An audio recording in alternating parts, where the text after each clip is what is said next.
মুমিন বান্দার বৈশিষ্ট্য হচ্ছে দুঃখ কষ্ট বেদনা জ্বালা এগুলোতে সে আপসেট হয় না, সে হাল ছেড়ে দেয় না, সে ভরসা রাখে একজনের উপর, চিল্লায় বলতে হবে তিনি কে?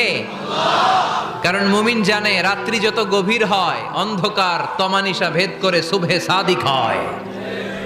মুমিন জানে গর্ভবতী নারীর পেটের ব্যথা যেই দিন বাড়তে থাকে ওই দিনই নতুন মেহমান আগমনের সময় ঘনাতে থাকে।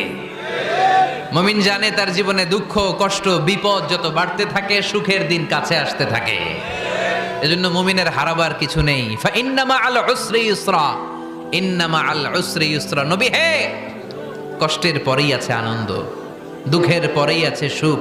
আপনি সমস্যায় পড়েছেন, ওই সমস্যার সমাধানও আছে না নাই? এই পৃথিবীতে এমন কোন সমস্যা আছে যেটা সমাধান নাই? কথা বলেন। সমস্যা তৈরি করেছে কে?